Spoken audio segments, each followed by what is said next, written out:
Chronic health issues that carnivore and animal-based eating might heal. Today, let's talk about some of the common weight and health issues that are plaguing humans globally. And we'll go through an in-depth guide into what to eat and how a carnivore, animal-based way of eating might help and heal you. I'm Jackie Elmer. Grab my guide and the grocery list that I'm going to talk about at lowertoxiclife.com. Make sure you're subscribed to the channel, give me a like, and comment on what resonates most with you. So let me ask you, do you struggle with any of these common health issues? Resistant weight, obesity, high blood pressure, diabetes, heart disease, insulin resistance. Maybe you've been diagnosed with prediabetes, skin issues like acne, rosacea, irritable bowel syndrome, Crohn's disease, thyroid or Hashimoto's, food sensitivities, allergies, MS, Parkinson's, GERD, brain fog, food addictions, sugar addictions, alcohol addictions, autoimmune issues, inflammation, and lymphedema. That's just to name a few, although that's a pretty broad list, as you might say. And if you're a woman struggling with perimenopause and menopausal symptoms, watch my video up here to see if some of these don't correlate. These are some of the all too common chronic illnesses that carnivore might just heal. So what if it worked for you like it has for so many others? If you caught my recent interview with Bruce Langworthy, who's dropped over 235 pounds and healed a lot of other chronic issues, I'm guessing you might be willing to try it. I'll link that here. So again, I ask, what if it worked for you like it has for so many? Would you be open to giving it a try for just 30 days, ideally 90 days, to experience real life change? What price are you willing to pay for good health, feeling good, feeling vibrant, defying age, defying aging in terms of the negative things that we associate with it? Aging in and of itself is a beautiful thing because most often we gain wisdom with age. But many of us want to turn back the clock on our physical issues that can come along with aging. We want to move functionally and we want to have longevity, right? Dr. Ken Berry, one of my favorite doctors, carnivore doctors, who wrote the book Lies My Doctor Told Me, promotes the proper human diet. And he includes 11 concepts such as nutrient density, inflammatory properties, and ancestral properties, with an emphasis on foods that our ancestors traditionally ate for tens of thousands of years. Now, I don't know about you, but I always like to run my BS meter and my logic meter behind so many things. And it makes sense to me that what our ancestors ate tens of thousands of years ago that helped us still be here today probably has some wisdom to share with us. When you hear SAD, what comes to mind? Well, there's the standard American diet and the standard American doctor, as Dr. Robert Kiltz proclaimed at the recent Steak and Butter Gang meetup in Bozeman, Montana. Both are designed to let you and I down. SAD, or the food pyramid, has led us far from the diet that our ancestors thrived on. And that diet that our ancestors used kept us alive for years. Sadly, I'm guessing they would shake their heads today to see an American beach or a beach anywhere around the world in many cases, and the bodies in the sand there today. Most people can't outrun a turtle, much less a true predator, as our ancestors did. Most modern illness is new. Our ancestors didn't suffer from that long list of chronic illnesses that I named at the very beginning. In 1917, the U.S. Department of Agriculture, or the USDA, introduced its first food recommendations. And honestly, it's been all downhill ever since then. Heart disease was an uncommon cause of death in the early 20th century, but it became the most common cause of death by the 1950s. So you can see it didn't take long for this standard American diet and way of eating to truly affect us all. And today, 70% of Americans are now on prescription medications. I'm happy to say I am prescription drug-free and always have been. I've never been on an ongoing prescription medication. In 1940, the National Academy of Sciences released the first RDA, or recommended daily allowances. In 2017, 11 million deaths, or 22%, of deaths were attributed to dietary risk factors, and this was on a global basis. 2018, an analysis study in the Journal of American Medical Association, or JAMA, stated that poor diet is the #1 cause of chronic disease. Now, I'm not a doctor, I'm not a scientist, I've said that before. So I'm not here to tell you what to do. None of this is medical advice, but I do cite all my research and studies at citations.lowertoxiclife.com. The United States, where I live, has the most expensive healthcare system in the world at over $4 trillion per year. Yet many developed nations outperform our health outcomes. So we're spending more, but are we healthier? No. How do we have higher spending, yet worse outcomes? Riddle me that. So yes, there's no doubt that there are other factors in today's modern lifestyle besides just food and diet that affects us.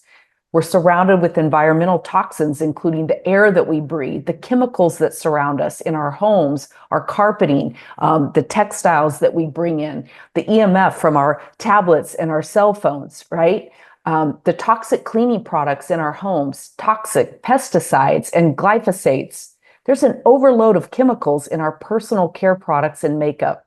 The average American woman puts over 100 chemicals on her skin just getting ready in the morning, from her shower to her body care to her makeup. That's pretty scary. When you factor in fluorescent and blue lights and small screens that most of us are addicted to, and a very lessened approach to being out in nature, in the sunlight, and poor sleep quality, it's no wonder we're such a train wreck. But today's video, we're going to focus more on food, but I do want to bring to mind to you those environmental toxins and those other things that are negatively affecting our health. I have other videos in the channel that talk about sunlight and other positive steps that you can take to eliminate many of these toxins from your day-to-day life. So let's talk food and carnivore, or animal-based eating. What did our ancestors eat? Did they make green smoothies? Did they have a Ninja? Did they have an air fryer? Did they order from apps that deliver food convenience that are suboptimal in terms of nutrients and food toxins?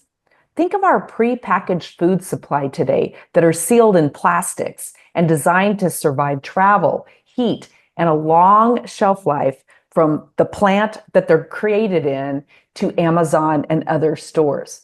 Now listen, I'm as much a fan of modern convenience as anyone, but not at the cost, or rather not at the significant cost to my health and my longevity and that of my family. So I like to weigh it out. Is this convenience a toxic convenience? Is it a fatal convenience? How is it attributing to my life versus what's the payoff or payback or the cost to me of having this convenience? We are carnivores because of our teeth and our stomach digestive systems. Can we be an omnivore or herbivore? Yes, we certainly can. We can survive, but the bottom line question is, will we truly thrive? Cows and ruminant animals have four stomachs.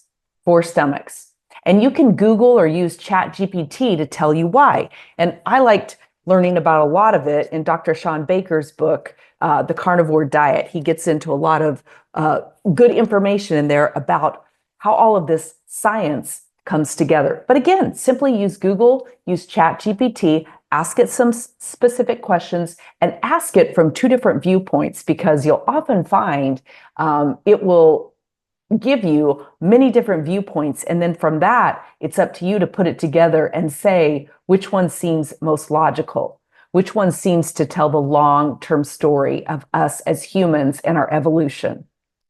Here is how the ancient caveman and cavewoman lived. They would hunt first, right? They got up in the morning, and if they wanted to eat, they had to get out. And they would hunt, and they would find their prey, they would kill, they would skin it, and they would eat nose to tail. They ate and used every piece of the animal. They ate, nose to tail, including brain and organs and different things like that. And then they would use the skins for clothing and shelter. In the summer, maybe they might partake in a little bit of fruit and maybe a handful of nuts. But think about the reality of trying to crack those nuts open with rocks. So my guess is they didn't eat very many of those, but they were probably drawn to the colorful array of fruit, blueberries, think about different things like that, perhaps pineapples and coconuts falling out of the tree. But that was not their primary source of food, because the smart cave woman and caveman would know they would eat those foods and in short order they'd be hungry again. Whereas if they ate animal protein, they would stay satiated for a long time, often taking a nap under one of those pineapple trees in the shade in the summer, right? We ideally, over time, even as we evolved and began eating more of the produce type areas, we still tended to eat local and eat seasonal. But today, in this world that we live in, it's not uncommon to open up, a plastic bag sealed with green smoothie ingredients. And when you look at that ingredients list, it's long and varied. And yes, while it may seem healthy and everything in it may be organic and it may be ethically sourced and a lot of those things, that is just food marketing. Many of those ingredients came from all over the world, and chances are your body was not designed to truly process those foods, digest those foods, pull the nutrients out of those foods, and eliminate those foods to serve your highest good. I want you to think about that. Does that way of eating truly serve your highest good? So here's a quick rundown of the mainstays of the carnivore and primary animal-based eating. And again, you can get this list in my guide at lowertoxiclife.com. So today, a basic grocery list of the modern human would be something like this: ground beef, steaks, bison, elk or venison if possible, lamb, roast of all different types, pasture-raised eggs, butter, ghee, beef tallow. I mentioned lamb, bison, and organ meats. Think liver and hearts, okay? Sardines, salmon, shrimp, sea salts, electrolyte mix to get those extra nutrients that our more modern diet with all of these extra plants and processed foods suck out of our bodies. And then some optional things: dairy, and preferably raw dairy, including yogurt, full fat yogurts, in fact, cheeses, cottage cheese, and kefir. It might include coffee. There's some debate on that in the carnivore community, but I'm going to say you do you. So coffee, perhaps collagen that's derived strictly from the animal, honey in rare cases, and bone broth. It's so important, though, that you read labels carefully to avoid added sugars, hidden sugars like maltodextrin, and extra processed additives that might potentially derail you. So remember this: if you're struggling with any of this list of chronic diseases that I named and that are here on the screen, consider giving carnivore and animal-based eating a try. 30, 60, or 90 days. What do you have to lose except some weight and possibly some of these chronic health issues? I'm Jackie Elmer. Make sure you're subscribed to the channel. Drop me a comment below and let me know what you're struggling with and where you are on your journey to allow food to be thy medicine. Make sure you subscribe to my carnivore playlist here so you can learn some other tips and tricks. And I really want to encourage you to give it a try for yourself if you haven't. Thanks for watching today's video.